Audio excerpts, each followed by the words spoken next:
প্রিয় ছাত্রছাত্রীবৃন্দ, আসসালামু আলাইকুম। রংপুর মডেল কলেজ আয়োজিত অনলাইন ভিডিও ক্লাসে স্বাগতম।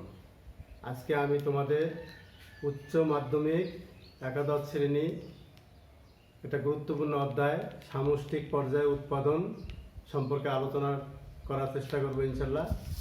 বিগত দুইটি ক্লাস তোমাদের নিয়েছি। ওই ক্লাস দুইটাতে যদি কোনো বুঝতে সমস্যা হয় তাহলে আমার সাথে ব্যক্তিগতভাবে যোগাযোগ করব। যাই হোক, আমি মোহাম্মদ জয়নুল আবেদিন, রংপুর মডেল কলেজ, প্রভাষক ব্যবস্থাপনা বিভাগ। এখন আমরা পাঠদানে মনোযোগী হব। তা আমি তোমাদের আজকে চতুর্থ অধ্যায় সামষ্টিক পর্যায়ে উৎপাদন, প্রোডাকশন ইন ম্যাক্রো লেভেল। তা প্রথমে আমরা সামষ্টিক পর্যায়ে উৎপাদনের সংজ্ঞা জানব বা বলতে কি বুঝি। একটি দেশের কোন খাতে কতটুকু উৎপাদন হচ্ছে সামষ্টিকভাবে তার পরিমাণ নির্ধারণ করা এবং এর গতি প্রকৃতি পর্যালোচনা এবং বিশ্লেষণ করাকে সামষ্টিক পর্যায়ে উৎপাদন বলা হয়। সামষ্টিক অর্থ ম্যাক্রো। আমরা এই অধ্যায়ের গুরুত্বপূর্ণ সূচক বা বিষয়গুলো জানার চেষ্টা করব। প্রিয় শিক্ষার্থীবৃন্দ, তোমরা এই বিষয়গুলো একটু মনোযোগ সহকারে লক্ষ্য রাখবা। এখানে যে বিষয় বা সূচকগুলো জড়িত সেগুলো আমরা পর্যায়ক্রমে আলোচনার চেষ্টা করব। 1 নম্বর জিএনপি। জিএনপি সমান আমরা যেটা বলি মোট জাতীয় উৎপাদন। ইংরেজি নাম হচ্ছে gross, GROSS, gross national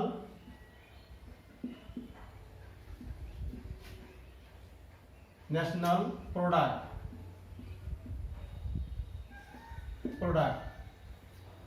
gross national product অর্থাৎ মোট জাতীয় উৎপাদন। 2 নম্বর হচ্ছে GNI বা শুধু NI। এটা হচ্ছে গ্রোস ন্যাশনাল ইনকাম অর্থাৎ মোট জাতীয় আয় বা শুধু জাতীয় আয়। 3 নম্বর বিষয়টা হচ্ছে NNP অর্থাৎ নিট ন্যাশনাল প্রোডাক্ট। বাংলা অর্থ হচ্ছে নিট জাতীয় উৎপাদন। 4 নম্বর হচ্ছে জিডিপি অর্থাৎ গ্রোস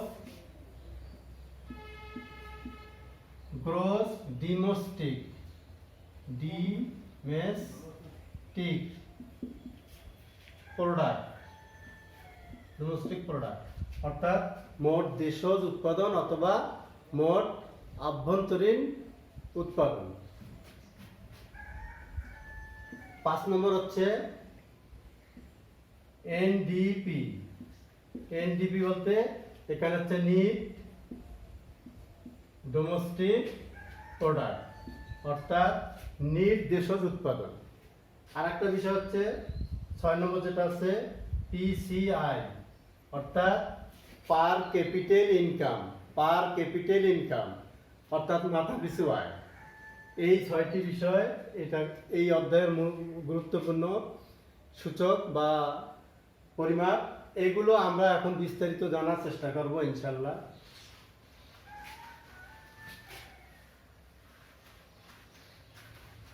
প্রিয় শিক্ষার্থীবৃন্দ, দেখো GNP অর্থাৎ গ্রোস ন্যাশনাল প্রোডাক্ট, নিট জাতীয় উৎপাদন।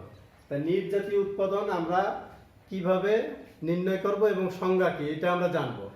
প্রথমে আমরা কাকে বলে জিএনপি অর্থাৎ একটি নির্দিষ্ট সময়ে সাধারণত 1 বছরে কোনো দেশের জনগণ দেশের ভিতরের এবং বাহিরের যে পরিমাণ দ্রব্য ও সেবা সামগ্রী উৎপাদন করে তার আর্থিক মূল্য বা বাজার মূল্যকে জিএনপি বলে। এখন আমরা জিএনপি নির্ণয়ের পরিমাপ বা সূত্র। এই জিএনপি নির্ণয়ের সূত্র বা পরিমাপ হচ্ছে জিএনপি সমান, মানে এটা 2 ভাগে ভাগ করা যায়, 2 ভাবে নির্ণয় করা যায়। একটা হচ্ছে ব্যয়ের দৃষ্টিকোণ থেকে, একটা হচ্ছে আয়ের দৃষ্টিকোণ থেকে। তা আমরা প্রথমে 1 নম্বর ব্যয়ের দৃষ্টিকোণ থেকে নির্ণয় করার চেষ্টা করব। ব্যয়ের দৃষ্টিকোণ তো নির্ণয়ের সূত্র হচ্ছে C plus I plus G plus X minus M. এই সূত্রের সাহায্যে আমরা ব্যয়ের দৃষ্টিকোণ থেকে জিএনপি নির্ণয় করতে পারি। এখানে হচ্ছে ব্যাখ্যা, এই সি হচ্ছে কনসুপশন, বাংলা হচ্ছে মোট ভোগ ব্যয়, আর হচ্ছে আই হচ্ছে ইনভেস্টমেন্ট অর্থাৎ মোট বিনিয়োগ ব্যয়। তারপরে জি হচ্ছে মোট সরকারি ব্যয়, এটা হচ্ছে গভর্নমেন্ট এক্সপেন্ডিচার অর্থাৎ মোট সরকারি ব্যয়। তারপরে এক্স বলতে এখানে মোট রপ্তানি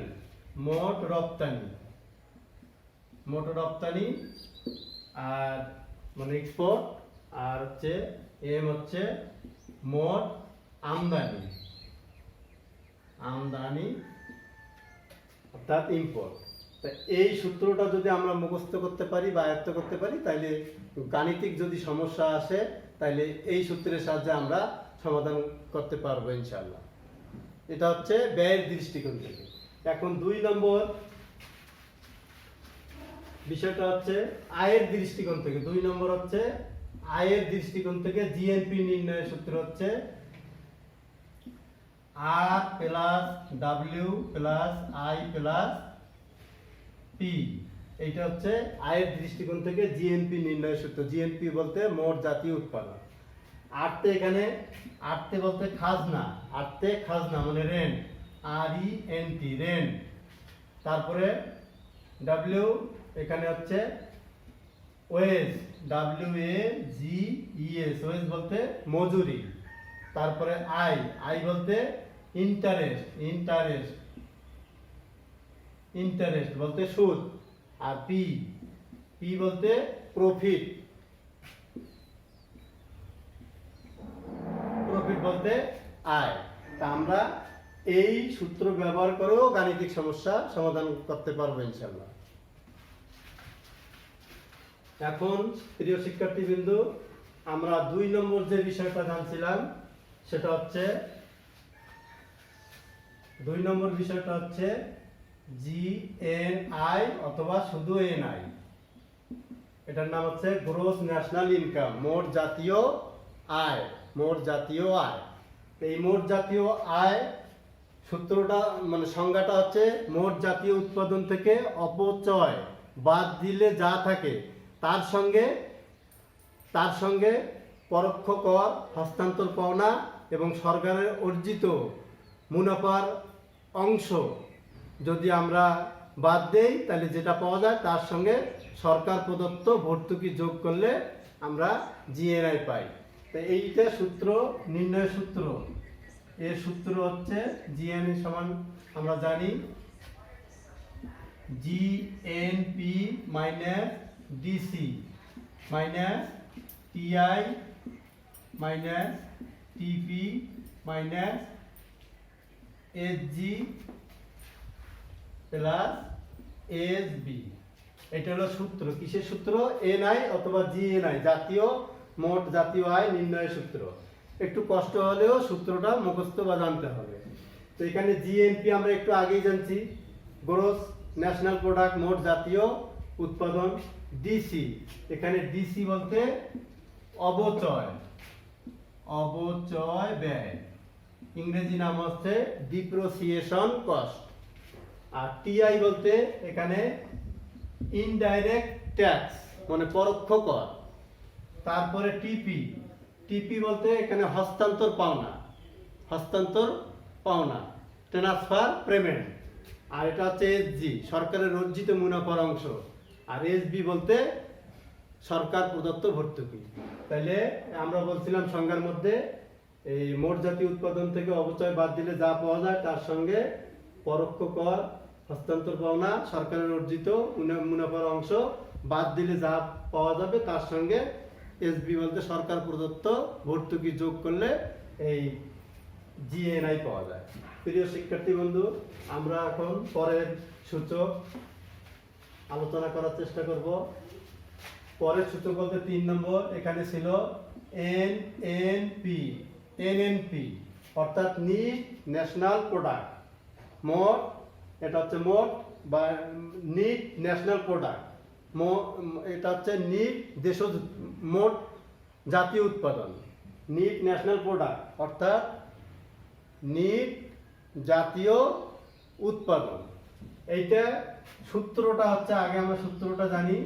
সূত্রটা হচ্ছে এনএনপি সমান GNP minus DC oblique CCA, অর্থাৎ মোট জাতীয় উৎপাদন থেকে অবচয় বাদ দিলে যা পাওয়া যায় তাই হচ্ছে এনএনপি। এখানে ডিসি আমরা আগের সূত্রে বলছিলাম ডিপ্রিসিয়েশন কস্ট, আর এখানে আরেকটা অবলিক আছে সিসিএ অর্থাৎ মূলধনের ক্ষয়ক্ষতিজনিত ব্যয়, ক্যাপিটাল কনজাম্পশন অ্যালাউন্স, এটার নাম ক্যাপিটাল কনজাম্পশন অ্যালাউন্স। এই সূত্রের সাহায্যে আমরা গাণিতিক সমস্যা সমাধান করতে পারবো ইনশাল্লাহ। আমরা এখন ৪র্থ নম্বর সূচক বা বিষয়ে যাব, সেটা হচ্ছে জিডিপি। জিডিপি আমরা বলছিলাম গ্রোস ডোমেস্টিক প্রোডাক্ট, মোট দেশজ উৎপাদন। তো মোট দেশজ উৎপাদনের সংজ্ঞার মধ্যে আছে সাধারণত নির্দিষ্ট সময়ে 1 বছরে একটি দেশের ভৌগোলিক সীমারেখার মধ্যে যে পরিমাণ দ্রব্য বা সেবাকর্ম উৎপাদন হয় তার বাজার মূল্যকে আমরা জিডিপি বলি। তবে এখানে একটা বিষয় জানতে হবে বা একটা বিষয় খেয়াল রাখতে হবে, দেশের অভ্যন্তরে কর্মরত দেশি বিদেশি সকল নাগরিকদের উৎপাদন বা আয় এখানে অন্তর্ভুক্ত হয়, কিন্তু প্রবাসে কর্মরত নাগরিকদের বা দেশীয় নাগরিকদের আয় এখানে অন্তর্ভুক্ত হবে না।